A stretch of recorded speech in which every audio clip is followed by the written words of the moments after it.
Welcome to 10-5, the official podcast of the OPP Association.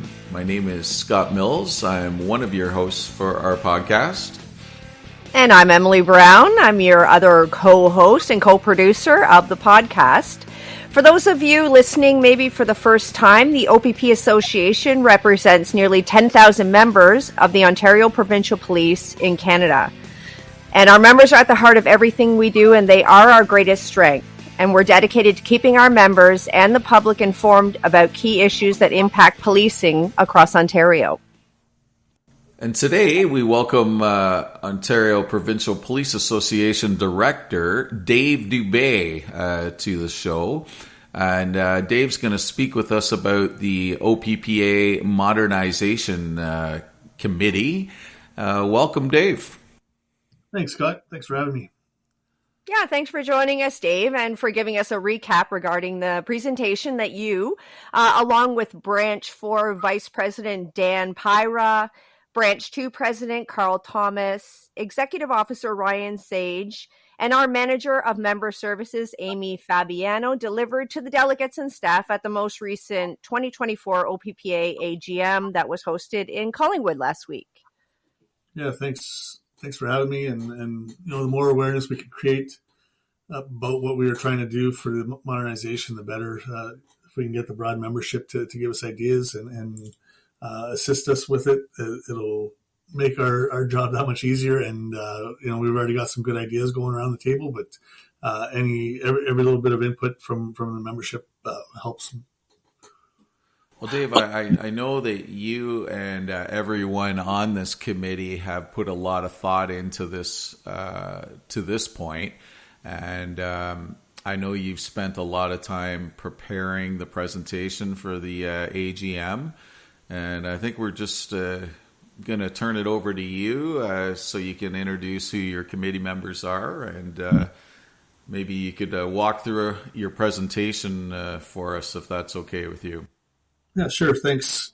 Some of the committee members that we have they're from around the province. We've got Branch 2 President Carl Thomas, Branch 3 Vice President Shauna Polton, Branch 4 Vice President Dan Pyra, Branch 7 Vice President Mark Wixon, Branch 8 President Rob Mahaffey, Branch 12 North Vice President Brad Burton, Branch 15 President Kirk Provincial, Branch 17, Vice President Bob Spencer, Branch 18, President Brad Taylor, and from head office we have myself, Executive Officer Ryan Sage, Manager of Member Services, Amy Fabiano, Gwen Carr, Josh Jutras, and Megan Portingen. They're all valued members. They've spent a lot of time assisting me so far with where we're at, and we've got a lot of work ahead of us, and hopefully we can have a good product for us to be successful moving forward in the future. So this kind of all started after a discussion at the spring executive meeting in May. It brought us to where we are right now, and it's given us an opportunity to restructure the association for short and long-term benefits. From our SEM meeting, we had discussions with the board. We had a brainstorming session for a full day. We had flip charts and whiteboards full of ideas and everything else. And then we did the same thing with the committee in September. And we realized quickly that the committee and the board of directors were on the same page. We kind of focused on, our structure, core duties as an association, what we were doing well and what we need improvement on. And it was great to see that the committee and the board were all on the same page on this. Moving into the core functions of the OPPA, we kind of broke it down into 4 pillars. One of them being the collective agreements. We have great memberships with the PAO and the CPA and all the other associations in the province. We gathered information. We got access to subject matter experts across the province and across Canada. When negotiating contracts, we did several comparisons to other bigs across Canada and across the province. We tap into them to compare things like benefits, negotiations, premiums, pay increases. And really, if you look at the last contract we just ratified, to me, it's the best one we've had in 20 years.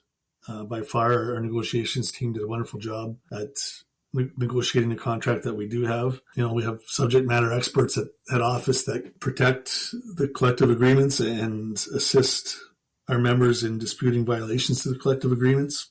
They also assist the branch executives across the province and help the OPP understand the terms of the collective agreement as well. And then the second pillar that we kind of broke out into was duty of fair representation. So this is pretty well our number one liability when it comes to an association. We have a personal approach to our membership and the employer with our local representation across the province. And we support our members and branches in crisis and represent them on all labor and legal issues. Our alignment of structure needs to support members in a more effective way, and it will assist us in communicating with the employer and with the membership. I think communication with the membership will go a long way moving forward into the future.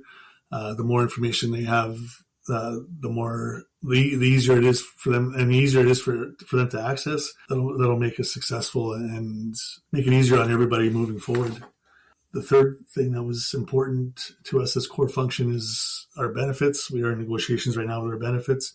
Again, we've done several comparisons with small, bigs, and across the province and across Canada. And we want to make sure that we have the best package for our membership. I know in some places we've fallen short, but we're in the middle of it right now, and I can't really talk about where we're at, but it's moving forward, and we're hoping to have some good benefits planned for you guys moving forward. We want to offer consistent advice and make it easy for our membership to make changes to certain things in the memberships, like insurances and things like that. We've also got Encompass, which is an industry-leading program that our members have access to 24/7, 365 days a year. And another membership that we have across the province is with Teledoc, and they can assist our membership to get expert medical services across the province.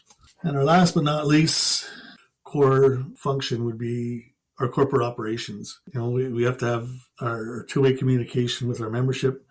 We have to keep the membership informed and educated on things that we do and what we can offer them. The membership also needs to feel like they can come to us and reach out whenever they need information and with their issues, right? We need to use our resources at head office and in branches to be more efficient and effective. We need to continue offering crisis support.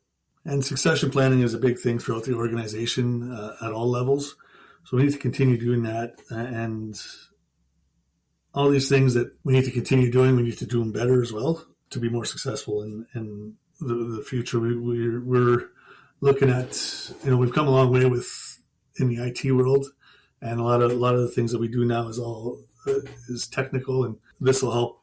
We need to find out where we need to be on the technical side to reach as many members as possible. We're currently working on a strategic plan for the future of the organization as well, and they'll work hand in hand to make sure that we're successful in the future. Now, there's a lot of other things that we do that maybe they're not our core functions, but they're things that are very important to us and important to the membership.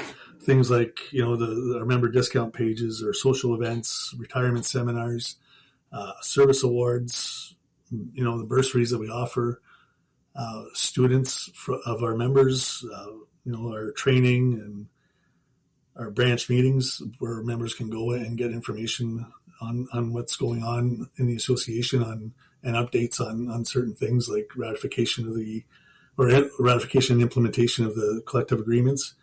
We also have Canada's Wonderland Day, which was a huge success this year. We had to add 600 more people to be able to attend. So some of the things that we looked at that we are doing well in our structure and supporting our membership. We have great training, like I said just a little while ago. Our memberships with the PAO and the CPA have many benefits in networking, training, access to subject matter experts, and political engagement. We've come a long way we've done a lot of lobbying in the last few years, and like we've built a great relationship with those associations, and we've worked together getting bail reform, the extra cohort at OPC, getting the OPC tuition waived.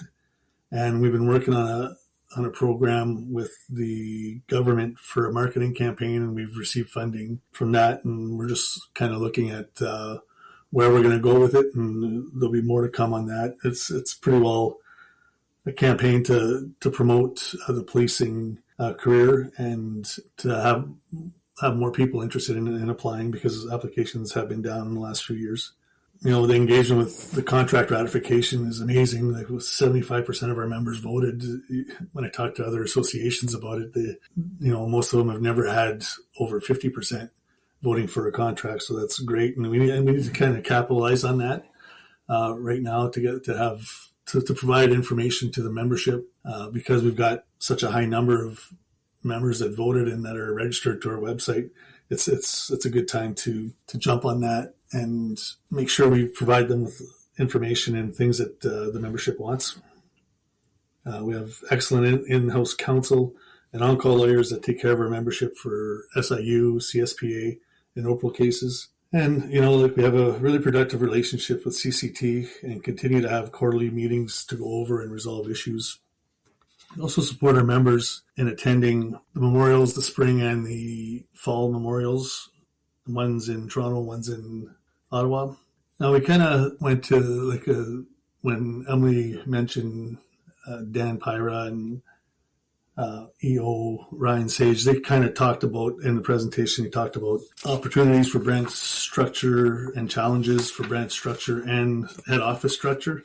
And a lot of it had to do with, properly streaming information to our membership, trying to get timely resolutions, educating our memberships, and having better communication with the membership in order to have them engaged, and, pretty well building a database and things like that, so that our members can just go to it and get information that they need at the touch of their fingers, kind of thing. And, that'll help us worry about the bigger things that we need to support our members on. It was a good talk, and the people from head office and from the branches realize that they do a lot of things well, and there's things that they can improve on. Just like anybody can always improve. I know I've come a long way with certain things, and if you reach out for help, you can definitely improve. Things we want to do better is we definitely want to improve consistency and maximize efficiency and effectiveness. The consistency is a big thing. Just the messaging across the province. I kind of relate it to the keg restaurant.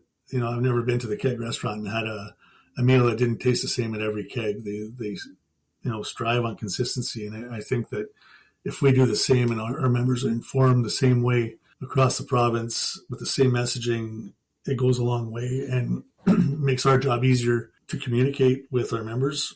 Efficiency and effectiveness, I think that's what we want to do. We want to get more efficient and more effective in the future with our membership. We've got 10,000 members. It's like, say you have a company that has 10,000 customers, repeat customers, and you want to make sure that they're satisfied customers. Well, that's what we want to do as an association. We've got 10,000 members, and our member service has to be top notch, and we have to make sure that our members are satisfied with what the work that we do for them. And, in order to do that, we need to gather information from our members as well.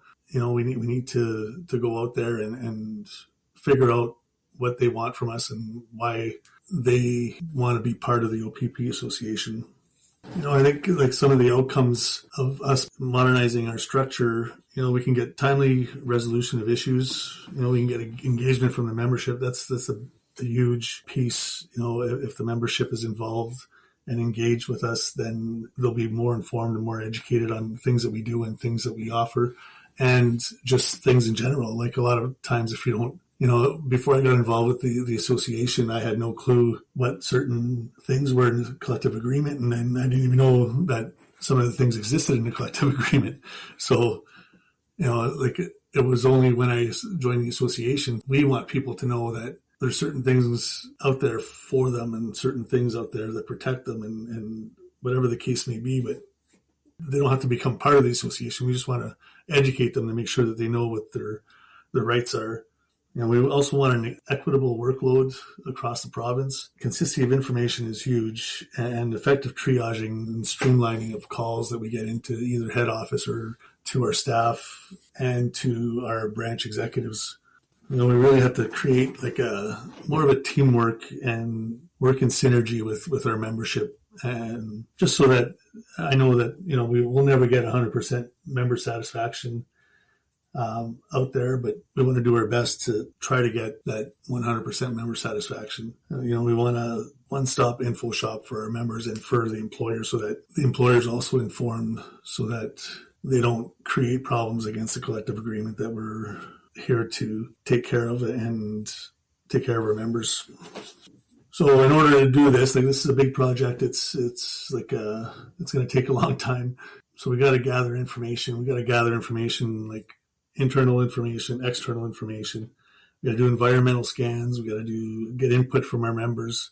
Then we got to figure out what we need for technology, and then budget what we need for resources and to move forward. And we've had the same structure for 70 years, and we want to build a product and a plan that we can revisit, we can evaluate as we move forward, so that someone doesn't have to take on this big endeavor in the future. We can just update the plan as we move along, so it's more efficient and more effective. So we made a promise to the Congress at the AGM that we'd have a progress report on data collection at the spring executive meeting, May of 2025. And then we'd start planning and come up with a structure for the OPPA moving forward by the next AGM in 2025, October 2025, where they will be able to kind of vote, and we'll have discussions on whether we move forward with the plan or whether we need to tweak certain things and make it just right for our organization moving forward in the future. And then once we finalize that, then we will get right into the plan and start executing. And hopefully, it's a big endeavor, so we're hoping I don't really want to give timelines right now because we don't know where we'll be in October next year. So, the sky's the limit right now, and we're just gathering information. And if anybody from our membership listening want to provide information or just suggestions that we can do, even when it comes to the member engagement side of things, to have you more engaged and to where you might see the OPPA in the future, please contact one of the members from the committee, or contact us at oppa@oppa.ca. Well, thanks for that, Dave. That was a really good summary, and I'm sure you'll get some questions about that, but it's an exciting move forward. So as we're coming to the end of it, do you have anything that you want to add to what you just said, Dave? No, I think that, like I said, we haven't really changed our structure in the last 7 years, and I think that we need to modernize and to be more efficient, more effective for our membership and for the work that we do, and just for us to be successful in the years to come. I won't be around 10 years from now, but I want the association to continue moving forward and to be successful moving forward. So this is one of the reasons why it's near and dear to my heart, and I want to make sure that the association is successful in the future. Thank you so much for your time and joining us today, Dave. Much appreciated. Thanks for having me. That is our episode for today. You've been listening to OPPA Director Dave Dubé providing an update on the OPPA Modernization Committee. If you have any suggestions or you'd like to reach Dave, please feel free to email Scott and myself at communications, that's plural, at oppa.ca. Episodes of the 10-5 podcast drop every other Friday morning. The episodes are audio only and are published on all major podcasting platforms, including YouTube. Please hit that subscribe button on the platform of your choice. And if you're interested in listening to any past episodes, there's an archive of well over 100 episodes to date publicly available on our website at oppa.ca/media/podcast. Until next time, thank you for listening and stay safe.